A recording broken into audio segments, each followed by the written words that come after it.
You are listening to the Postcast, presented by the Locked On Senators podcast and the Glebe Central Pub. Shout out to the Glebe Central Pub right in the heart of the Glebe. Visit them at 779 Bank Street. Let them know Locked On Senators sent you. You can also buy your tickets for the Send Shuttle, $17 round trip at GlebeCentralPub.com. I'm Ross Levitan. With me, as always, is Brandon Piller. Even though we did have people asking on Twitter at Send Central, it's got to be a Martian and Pillsy postcast. The way it ends 4-1 for the Carolina Hurricanes. The second period, an Achilles heel again. Pillsy, great first. Yeah, this team started off well, Ross. I can't believe it, but there was a shred of hope in me that the Ottawa Senators would be able to handle, maybe even beat the Carolina Hurricanes, as that's a team that always seems to give them trouble, regardless of being on a Canadian road trip where they've lost all 4 games leading up to this one. But the Senators roll over and allow the Carolina Hurricanes to dominate this game in the second period, just when we thought that pattern of being second period losers was over. We thought, hey, they're turning it around. That was a good second period up against the Red Wings. Nope. This team falls back to its old tricks. 3 goals in the second period, 4 unanswered after scoring first. And get this, Pillsy, the Senators have scored first in 16 of their 23 games this year. Pretty good, right? They should have 16 wins. Like, the odds that the team that scores first wins is always on betting lines, like minus 160 or something like that. Like, it's very, very likely if you score first, you're going to have a better chance to win. The Ottawa Senators, last I checked, have not won 16 games. Damn. No, but you're looking for the 100% win when scoring first. I like the thought. Got to be closer to 100%, Ross. How about that? It definitely does, because after tonight, the Ottawa Senators are 9-7-0 when scoring first. 9-7-0 when Yikes. scoring first. And I think more concerning than that, Pillsy, is that the Ottawa Senators have had home cooking all season long. Tonight was their 18th home game out of 23 games. This team's only played 6 games on the road. It's unbelievable. So go ahead. That's the thing, Ross. Part of me is thinking, we've been talking about this road trip, kind of similar to what the Hurricanes just did but on the flip side, the Sens are going to the south of the States. And, you'd think, tough road trip, that's going to be hard. I actually think that maybe this road trip will be a good thing for the Sens because, like you mentioned, they've barely been on the road at all. If they have had road trips, have been small ones. So I want to see just say goodbye to your family. You're not going to see them for a long time. You're going to battle, and you better get ready for a grueling, 5-game road trip, Ross, through the southern United States up against a lot of good teams. So it's going to be interesting to see if that finally whips this team into shape. Well, there's no other option because this could make or break. I think more. It couldn't make. It can make you feel better, but it can break the season. If they go 1-4, especially after this loss, then you'd be looking at only 1 or 2 wins in the last 7 or 8 games going back to Detroit because they lost the game before that as well. I know they've been playing good hockey. Talk about aging poorly. The little short we made the other day, are the Senators turning a corner? It felt like they turned the corner and then took the next right as well. And we started going backwards with the way they played in the second period tonight. Just breakdown after breakdown, Pillsy. But I think before we get into how these goals unfolded, it's really the missed opportunities on the power plays that stand out to me. 0 for 4 is the way that it looks, but even worse than it does because there were no grade A chances, it felt like, after the first one. Well, and Ross, where this all fell apart on the power play for me is that moment where the Ottawa Senators get 2 back-to-back penalties. First, it's I believe it's a too many men penalty. Yeah, it's a too many men penalty by the Canes. So not a penalty you want to take if you're the Hurricanes. The Sens do nothing on that penalty. Just to jump in there too, that happened, the too many men penalty, right after the Sens got another break because Eric Branstrom definitely hooked Michael Bunting on the back check. No call. And then as the puck is being fought over after that, Bunting is still kind of maintaining possession in the offensive zone. Whistle goes. So not only is it a chance at a potential penalty on Ottawa, then they get a power play, nothing. And then they get another. Yeah, you're really being given an opportunity here. And then I thought for sure they're going to get some momentum after this because now the penalty killers are tired. You've just been like, okay, we wasted that opportunity, but we're right back at it. Let's go for it because Brady Shea gets a delay of game penalty. Nothing. And just embarrassing efforts too, like Chikrin losing the puck at the line, and then okay, let's regroup. Next power play unit comes on, and then Sanderson drops it for Timmy, and Timmy skates right over it. And it's like, okay, we can't even. There's no Hurricanes player within 50 feet of us, and we can't even touch the puck and bring it up the ice here. Like that's where we're at. That's where we're at with the special teams, and then when you think the power play is the worst of their issue, they go 0 for 4, by the way, as you can see on the graphic. The penalty kill is dog shit too. They allow 2 for 2 on the power play for the Hurricanes. The Sens PK, I believe, is in 28th in the league. Like neither of these special teams is working at all. And Ian Mendez tweeted out that I think the Sens are 0 for 15 at home? 17. 0 for 17 in their last 17 power play attempts at home. This is just not going their way, and you can have a little bit of leniency, Ross, if they're building momentum and they're getting chances on the power play, right? Because then you're like, okay, they're putting pressure, they're tipping the scale in their favor, but none of that's happening at all. Like it's almost a waste of time getting a power play. You can't even think anything's going to happen. We're getting to a point where you might as well defer. It's tough sledding right now. Speaking of penalties, should we talk about the misconduct at the end of this game? Brady Tkachuk, a part of the Senators, going 0 for 3 on power plays. One thing I do want to hit on beforehand, and maybe Brady was about to shoot that direction as well, but they clearly targeted the glove side for Peter Tkachuk, and I don't know why. Yeah. You look pretty competent catching shots, but even in the third period when they're down 3, like they were trying anything to get back in the game except for shooting anywhere but glove.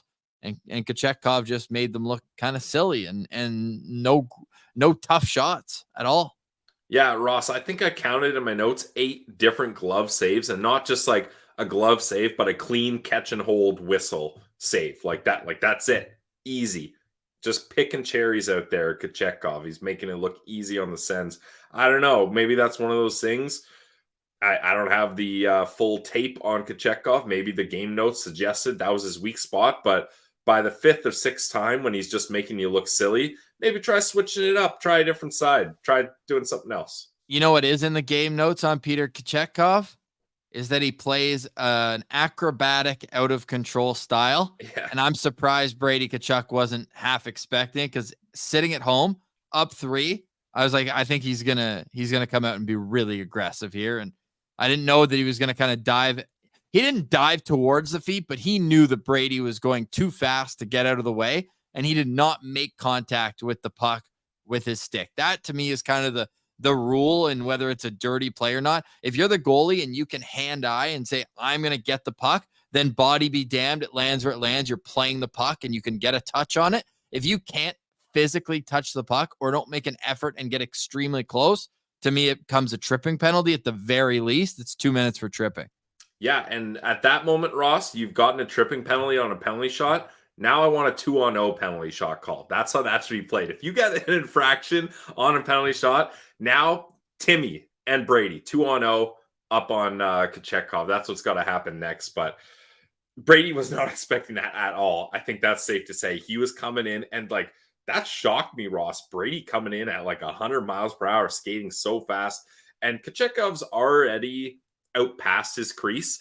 But then, like you mentioned, once he realizes Brady has his head down and is going way too fast, he's like, screw this. Why give him an opportunity to do anything? I'm just going to dive at him here. And that's what he does. And that could have been a serious injury for Brady Tkachuk. How fast he was going unexpectedly and going into the boards like that. I don't blame Brady at all for being that pissed off about it. Like, talk about getting your wires crossed. We've been saying that a lot lately. Brady's wires were absolutely jumbled after that play, and rightfully so.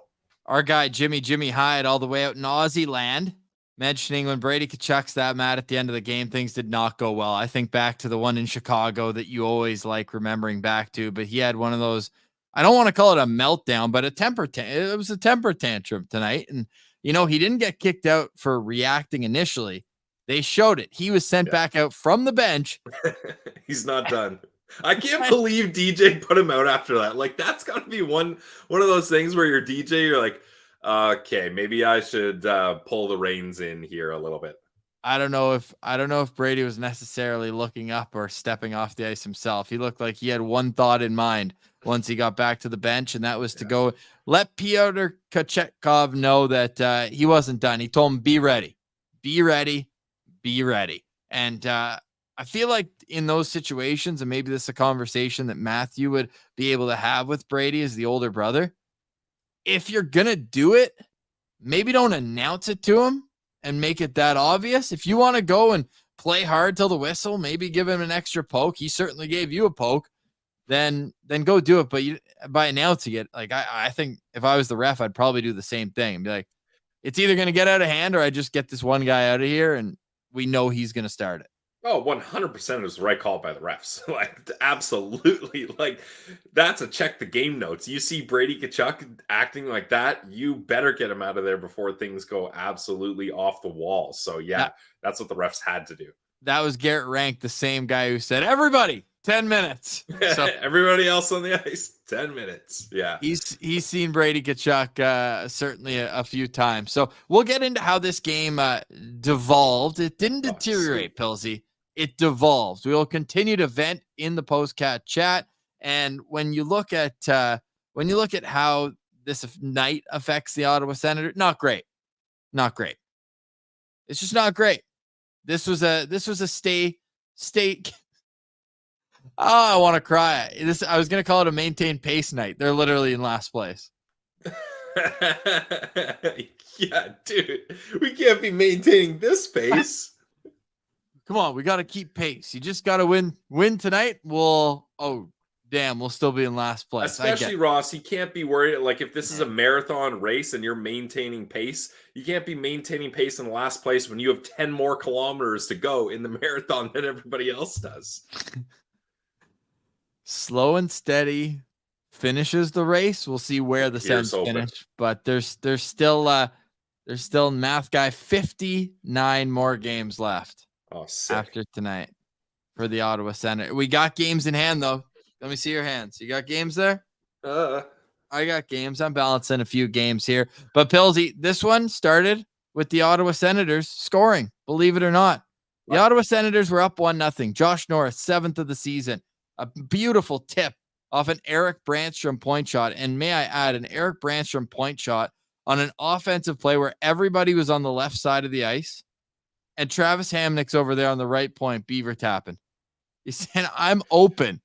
Wait, while we're on Travis Hamnick, all-time hot mic moment. A hammer behind the net, just hanging out, not doing anything. And the ref's like, Hammer, I'm right here. Hamnick's like, yeah, I got you. He's like, Hamnick, don't hit me. Don't hit me. Like, even the refs are like, this guy is an absolute nut job. If I don't scream at him that I'm on the ice near him, he's going to absolutely wire it at me. I know it. And that was just all time to catch that on the mic. The refs are even afraid of Travis Hamnick there. Oh my goodness. The comedy hurts a little more when you can't fall back on a victory, but just tough times right now, Pills. You look at it, it's 2 steps forward, 3 steps back. Then they took 4 steps forward. I felt even 5 with the 2 losses in the last 5 games heading into tonight. We felt good about where the team's game was at. Yeah. First period, I felt pretty good about it. It was, back and forth, but you end up having, the advantage after the first period. In my opinion, I know the score was tied. They had that power play goal late in the first period. Martin Nakish getting that one-timer, no chance for Eunice Corpusalo on that one. It's 1-1, but it's really the second period where I have a problem with the whole thing. But they went upwards of 9.5 minutes towards the end of the second period into the third period where they didn't have a shot on goal. They just it's the team not being able to do the ebbs and flows of a hockey game, and it's really a problem. Whenever something goes bad, then all of a sudden 3, 4, 5 things go bad. Well, and it's tough too, Ross. We all know this Carolina Hurricanes team. We talked about it on today's episode with Meth. Defensive structure. You cannot allow this team to get in such a commanding lead halfway through the game because they're just going to park the bus and shut it down on you. And that's what they did. They do it so well, and they're able to do it up against the Sens tonight easily. Easily is the key word there, Pilsy. Yeah, like that. We're talking about a goaltending duo that's actually worse than the Ottawa Senators, and the Sens are only able to muster up one measly goal up against them in the first period at home.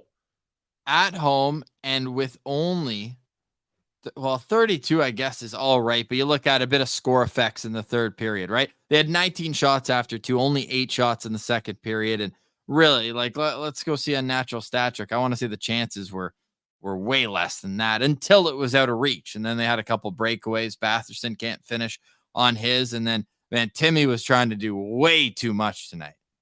Way too much. Timmy, that was one of those games where he was getting frustrated, and we saw it. Like after that little mishap that I talked about on the power play where Timmy just skates right over the puck, he goes to the bench.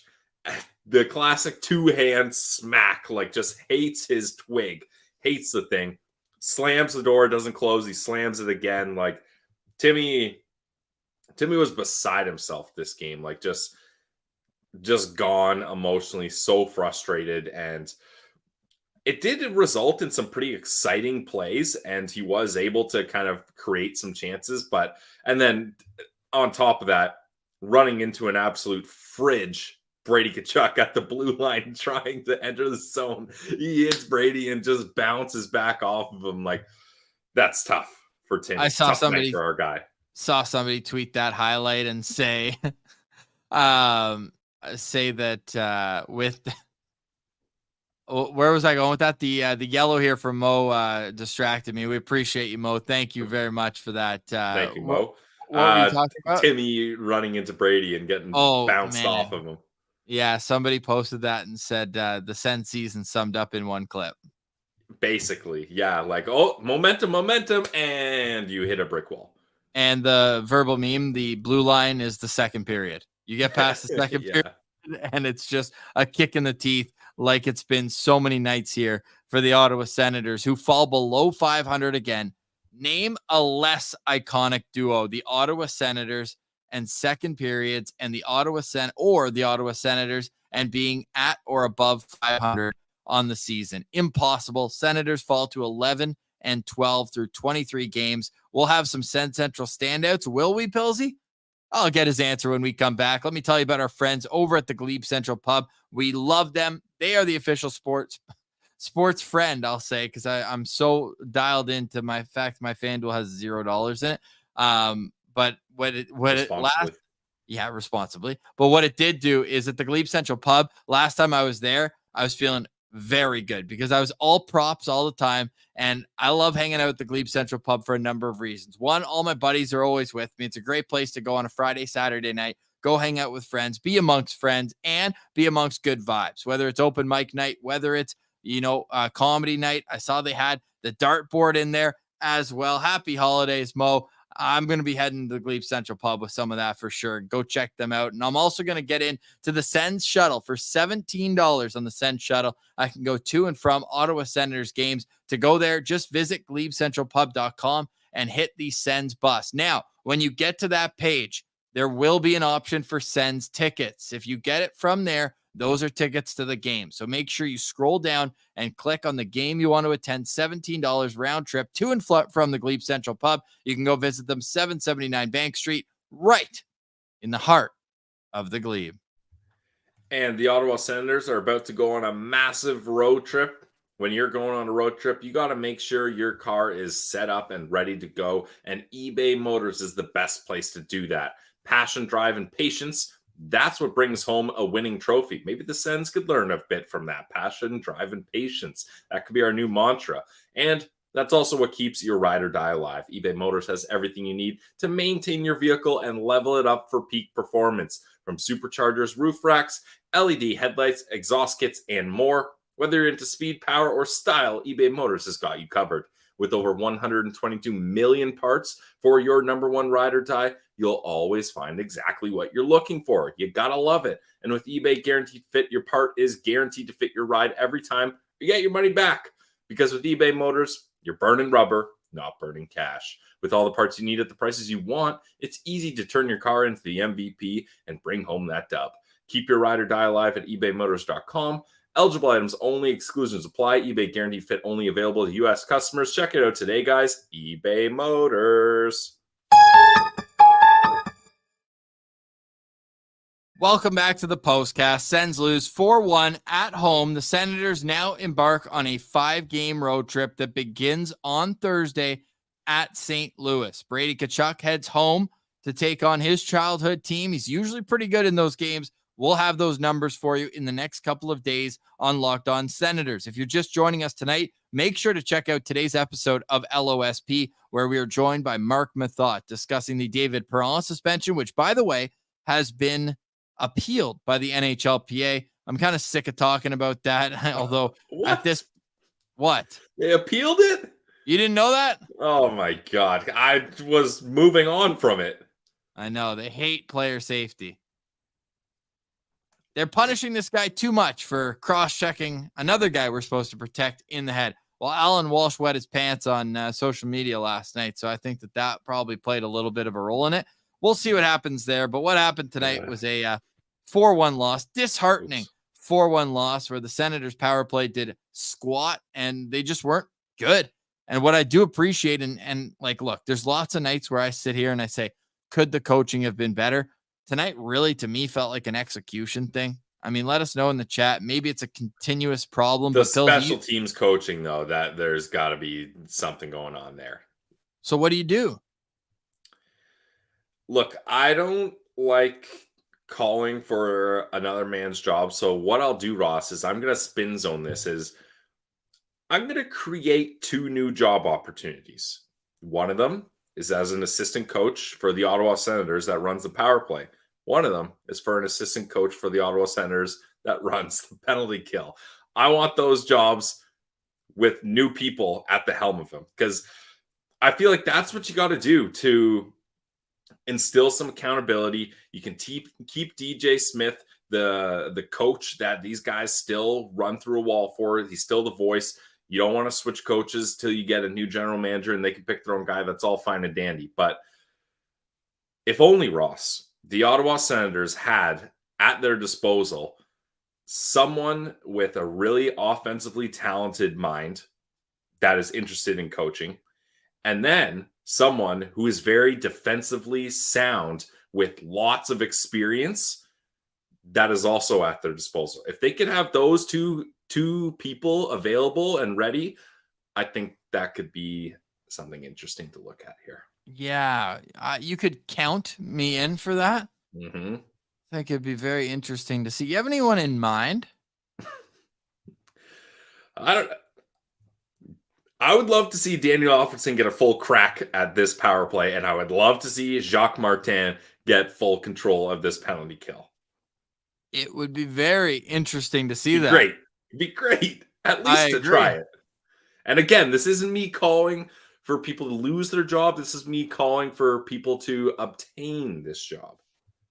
Interesting to say that, because I think you might be onto something. However, I don't want to let the players off the hook, because it wasn't the assistant coaches who were bobbling the puck or taking it 1-on-3 like we saw Stützle and Batherson and others do tonight. Brady Tkachuk only has points in 3 of his last 9 games, 10 games after tonight. He's got multi-point efforts in those games, but there's a lot of nights where you're hoping for the captain to come through offensively to push this team over the top.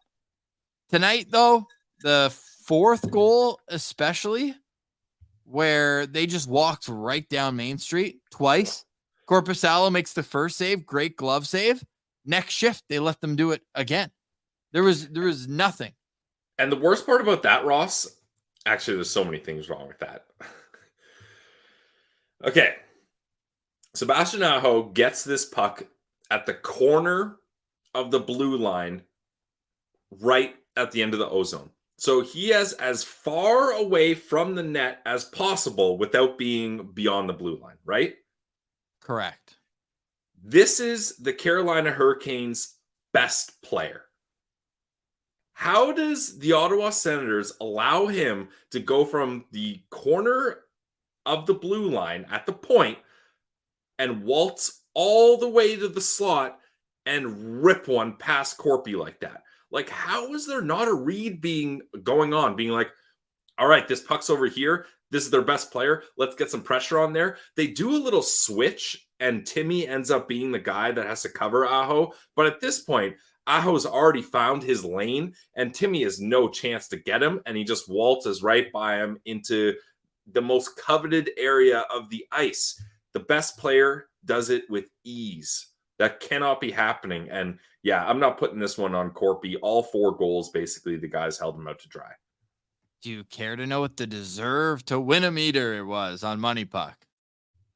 It can't be in the Sens' favor. It is. How much? 53-47. Okay, fair. But it was Ottawa after the first period, and then it was pretty even until the Carolina Hurricanes scored their first of 3 goals in quick succession in the second period, and then it was just dominant after that. It really was. There was no two ways about it. The players for the Ottawa Senators, I don't think anyone really stood out enormously. Like, do you have any Sens Central standouts presented by the Glebe Central Pub? I do not, Ross, but one thing I will say, Brady Tkachuk trying to fight a goalie after a penalty shot is pretty cool. Well, it reminded me of one Andre Waugh in the early days of Locked On Centers. Trying to fight a goalie in a shootout. Yeah, very similar. And look, if you're going to suck, at least suck going down swinging and being pissed off. So you actually know what, Ross?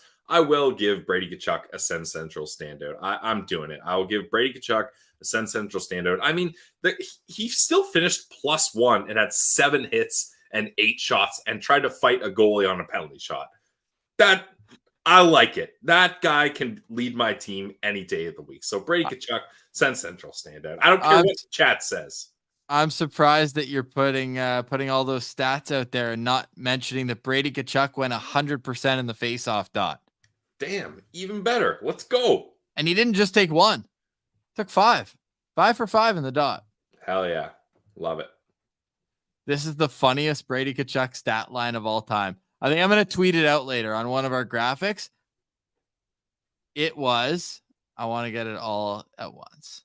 Brady Tkachuk, +1, 10 penalty minutes, 7 hits, 8 shots, 5 for 5 in the faceoff dot, and tossed.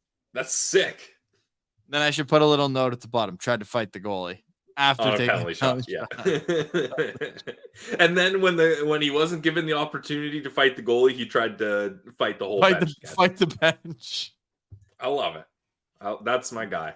Is that Brady's signature move to take on the whole bench? Because he's done that more than once. But Ross, that's the thing. Like, obviously, other than some of the top goons in the league, Brady Tkachuk pretty much can go up to any bench and just say, I'll take on literally any one of you pigeons. Who wants it? Who wants it? Well, there's not many guys that I think Brady would actively back down if the situation and everything was right. Yeah. No, I agree with you.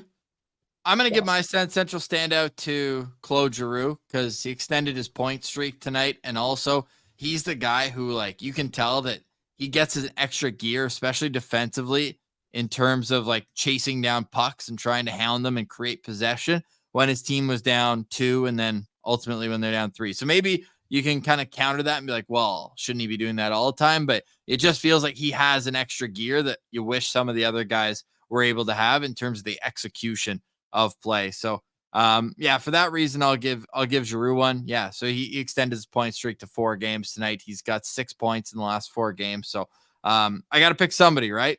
So I'm going to go with that. Yeah, that's fair. Not Sens Central standout worthy, but I thought Matthew Joseph had a nice game as well. He was creating a lot of opportunities with his speed. This is a tough one, and especially Ross, we talked about it. This is one of those games where you want to get the 2 points up against an Eastern team that's down bad right now, and you're gonna hopefully be jockeying for position later on. if they would have laid an egg like this on the first game of the Western road trip, give those Western team the points. Obviously, you want those points for yourself, but it doesn't hurt as much to lose them. This one hurts leading into a Western swing. It hurts. It certainly does. Tim F., appreciate you, brother. Is it fair to say that Sens' next 4 games define the season? These aren't the teams that they're playing next, but these are teams that they're going to have to catch. The next 4 games for Ottawa: at St. Louis, at Dallas, at Vegas, at Arizona, and I may as well avalanche slide down the rest of the road trip over in Denver, Colorado, before coming back home to face the Penguins in their final game before Christmas. But I'd say this next 6-game stretch can define their season for a bad thing. I think if they go 5-1, they're still not out of the woods. Then it's just, you're firmly back in the mix. But yeah, I'd say we're going to know a lot about this team by the time they break for those 3 days at Christmas. Yeah, big time, Ross, especially because there's not a lot of easy games in this stretch. Honestly, I wouldn't even say there's one really. St. Louis and Arizona, maybe those are teams you're hoping to jump on, but the rest are all heavy hitters, and it's going to be tough. It's going to be tough, and I don't know how the Sens pull themselves out of this. Like they're just not gaining any momentum here at 11-12. Like it's brutal. Every time they get to 500, they slide back down. And yeah, Bizla's mentioning in the chat, this will be Jacob Chychrun's return to Mullet Arena, to Arizona, his first time back with the Senators since being traded here March 1st. I haven't loved Chychrun's game lately. I wouldn't even say I've liked it lately. Like he's been kind of a zero, and there's like he absolutely sewered Sandy on, what was that, the third goal where he just takes that quick line change and Sandy doesn't realize the puck slips back him and he's like, there's no one back there. Like I got to get on my horse. And ultimately it's not enough, as I still get it. But I don't know. I haven't loved his play. Like we haven't seen those patented, like remember Ross, we were ranting and raving last year in the few games he played with the Sens last season, how good he was with one hand on his stick, breaking up plays. You're not seeing that this year. Like you're not seeing any of his defensive attributes that were almost as highly touted as his offensive attributes. I think they were. I think if not, like maybe even more. Now, I mean, this is a guy that scored 20. He scored almost 20 goals. Like he's a goal scorer, but yeah. You're right. Now I'm going to pull this up and it might be too many numbers. So if that's the case, we don't love too many numbers on this show, but I just want you to take a look at what's sorted right now. Far right, goals against in the second period. There's 3 teams tied for the league lead with 38. One of them is one of the best teams in the league, Colorado. One of them is one of the worst teams in the league, San Jose. And one of them has played 5 less games than the other 2. That's the Ottawa Senators. And that really scares me. That's a lot of goals to be given up in the second period. And you cannot expect to have consistent games when you only play a third of them. And that's one where games in hand doesn't do you any favors on this stat. Sheesh. Other way around. It's brutal. It's brutal. It really is. And something needs to give because, but I don't know what it is, because you know what the double-edged sword is here? When you get to the point where you win 1 or 2 games in a row, or 3 of 4 or 2 of 3, you get on these little mini runs. You're like, oh, why would we change anything? Because it's here. Like it sounds obviously like they made some more major changes after the 5-0 loss to Florida, but just little tweaks. You're just like, no, do it again. Do it again. Always feels like it is. Where I feel like there should still be some evolution, even though they're winning a couple of games. And I'm not sure where that comes from. But again, tonight, execution is the word I keep coming back to. And I didn't love, I guess I did do Giroux, but like there's a lot more guys that I'm disappointed with than guys that we're going to move the needle in a positive direction tonight.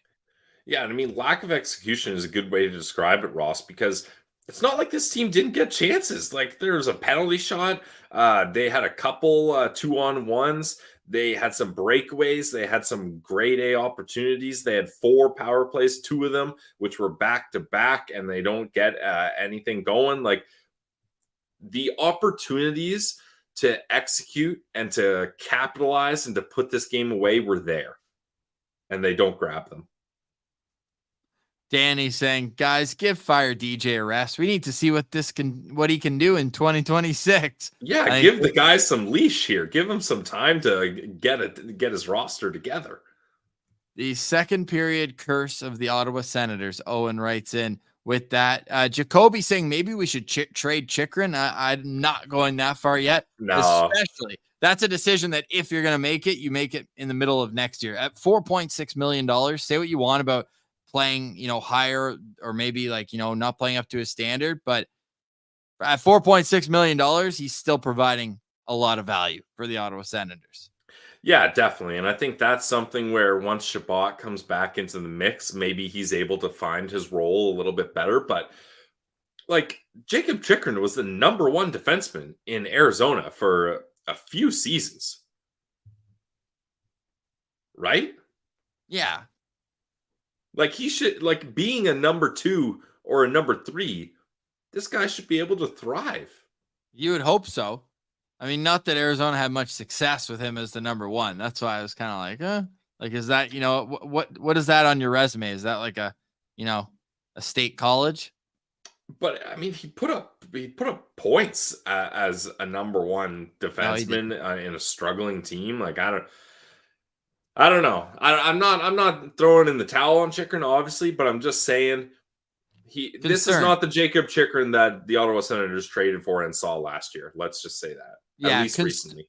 Concerned right now. So the Senators, they travel tomorrow. They head to St. Louis. They'll be on the ice on Thursday morning, a game day for the Ottawa Senators. It's an 8:00 game day. We'll have the postcast a little later, but we'll be back with you tomorrow here, Locked On Senators. Pillsy, any final thoughts? Sens lose 4-3, 4-1. I wish it was 4-3. They lose by 3. Score is 4-1. They're out shooting their opponents, Carolina, 32-28. But one of the things that jumped out to me was scoring chances in this game. Very, very much more telling than it is on the scoreboard. In the second period, Carolina had 8 scoring chances to only 1 for Ottawa. And that to me is kind of where this game was lost. And the Senators, they had a bit of a push. Tkachuk made some good saves when it was already 4-1. But again, at that point, it feels like the game is already over. Yeah, I agree, Ross. Tough one here. You guys know, though, the postcast, we vibe, we vent, we vented. Thank you to everyone, 152 of you in the chat right now. Thank you to Mo, very generous. We appreciate that. Seeing a lot of friendly faces in the chat. We love all the ride or dies that are always here, even after a tough 4-1 loss. So just Sens Central standout, the chat. The chat. Good Sens fans in the postcast. I'd love to just fill the Glebe Central pub with everybody who's in the chat right now. Hey, Ross, we're due for another live show. So we should do that again, because that was an absolute blast. Okay, well, leave us some Go Sens Goes in the chat, and happy holidays to everyone there, and Mo as well. We do truly appreciate that, and we will talk to you guys tomorrow on the Locked On Senators podcast. Senators lose 4-1 tonight at the Canadian Tire Center. They'll head out on the road, and we will head out for the evening. Get some Go Sens Goes in the chat. Really appreciate each and every one of you who join us after each and every Ottawa Senators game right here on our YouTube channel, where you can like, subscribe, leave a comment as well to the left. Make sure you like the video on the way out. For Brandon Piller, I'm Ross Levitan. This has been the Postcast, presented by the Locked On Senators podcast and the Glebe Central Pub. Go visit the Glebe Central Pub right in the heart of the Glebe. Great food, tasty drinks, and an awesome atmosphere right at 779 Bank Street in the heart of the Glebe. This has been a presentation of the Locked On Senators podcast, presented by the Locked On Podcast Network. Your team every day.